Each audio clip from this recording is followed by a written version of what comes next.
திருமணம் நிச்சயிக்க வேண்டும் என்று தங்கள் மகள் கண்ணகியை பெண் கேட்டு வந்துள்ளேன். உங்கள் மகள் புதல்வனுக்கு என் மகள் கண்ணகியை திருமணம் செய்ய நான் மிகவும் பாக்கியம் செய்துள்ளேன்.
பிரபுவே, வந்துவிட்டீர்களா? இந்த கண்ணகியை பார்த்து வந்துவிட்டீர்களா? எத்தனை தவம் துணிந்தேன் உங்களை காண வேண்டும் என்று. கண்ணகி, கவலை வேண்டாம். இனி நான் உன்னுடையவன் மட்டுமே. ஆனால் நம் செல்வத்தை எல்லாம் இழந்து விட்டோமே. இனி நாம் என்ன செய்வது? பிரபுவே, கவலை வேண்டாம். என் கால் சிலம்பை விற்று வாருங்கள். நிச்சயம் ஒரு நல்வழி கிடைக்கும். ஆகட்டும்.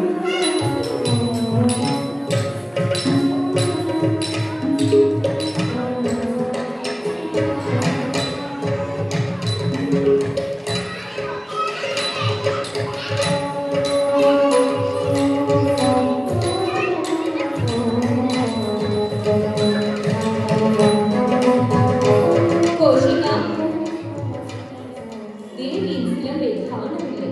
யாராவது என்று பார்த்துவிட்டு வா. ஆகட்டும் பிரபுவே.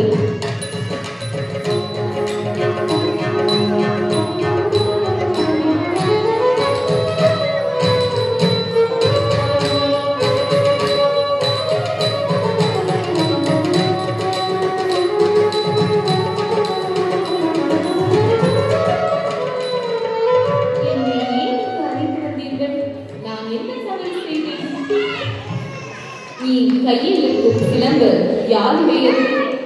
இது என்னுடையது, என் மனைவி கண்ணகியுடையது. இல்லை, இது தேவியின் சிலம்பு. இல்லை, இது என்னுடைய சிலம்பு, என் மனைவி கண்ணகியுடைய சிலம்பு. இல்லை, இது தேவியின் சிலம்பு. இவனுக்கு மரண தண்டனை அளிப்பு. இல்லை, இல்லை, இது என்னுடைய சிலம்பு. இல்லை, இல்லை, மனைவி கண்ணகியுடைய சிலம்பு. இல்லை, இல்லை, வேண்டாம்.